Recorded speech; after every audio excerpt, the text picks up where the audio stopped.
People think growing old alone is mostly about silence, about empty rooms and quiet mornings, but that's not what surprises you the most. What surprises you is how loud your own memories become when no one is there to interrupt them. My name is Daniel, and I'm 88 years old. I've lived alone for the past 12 years, long enough to learn things no one ever thought to warn me about, and long enough to finally understand what solitude really gives you and what it quietly takes away. When my wife died, people were very kind at first. They brought food, they called, they sat with me and told stories about her that made us all smile and cry at the same time. I remember thinking, even in my grief, that maybe I would be okay. I had friends, I had routines, I had a lifetime of habits built around another person's presence. I assumed loneliness was something that arrived suddenly, like a storm, and then passed. But loneliness doesn't arrive like that. It settles. It slips in slowly, rearranging your days without asking permission. At first, I noticed it in small ways. I would cook too much food because I was used to cooking for two. I would save little bits of news in my head, things I planned to tell her later, and then realize there was no later anymore. I kept the television on, not because I was watching, but because the sound made the house feel less aware of itself.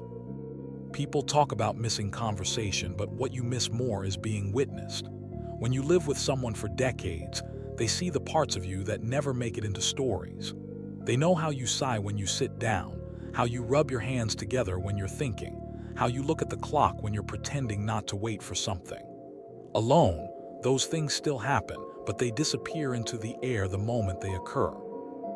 As the years went on, friends began to fade too, not all at once. Some moved closer to their children, some grew ill, some simply became tired in ways you don't fully understand until it happens to you. Phone calls became shorter, visits became rarer. Eventually, you stop expecting them, not because you don't want them, but because expectation is heavier than disappointment when you're this old. No one tells you that growing old alone forces you to have an honest relationship with time. When you're younger, time feels like something you manage. You schedule it, you waste it, you chase it. When you're old and alone, time becomes a companion you didn't choose. It sits with you in the mornings. It eats with you. It follows you from room to room, reminding you gently but persistently that there is less of it ahead than behind. There were days when that awareness felt unbearable.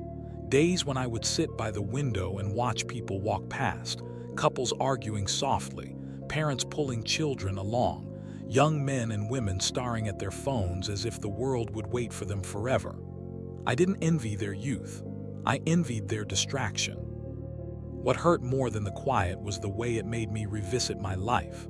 Alone, there is no one to help you avoid your own history. You remember the arguments you thought were too small to apologize for. You remember the evenings you chose work over presence, comfort over effort, silence over honesty. You remember how easy it was to assume there would always be more time to fix things. I used to think regret was dramatic, something people exaggerated in movies. In truth, regret is very ordinary. It shows up when you're folding laundry and realize no one will ever wear these clothes but you. It appears when you hear a song you once dismissed because you were too busy living to listen properly. It doesn't shout. It just stands there, patient, waiting for you to acknowledge it. But here is what no one really tells you. Growing old alone is not only about loss. It also strips life down to its essentials in a way nothing else can. When there is no one left to impress, no one left to argue with, no one left to perform for, you begin to see yourself more clearly than you ever did before. I learned that much of my loneliness wasn't caused by being alone now, but by how I lived when I was. I realized how often I treated connection as something optional, something I could postpone until life slowed down. Life never slowed down. It simply ended chapters without asking me if I was ready. There is a strange freedom in that realization, even if it comes late. Alone, you stop pretending you are the person you once hoped to be. You become the person you actually are. Some days that is comforting. Other days it is very hard to sit with. I won't lie to you and say solitude becomes peaceful all the time.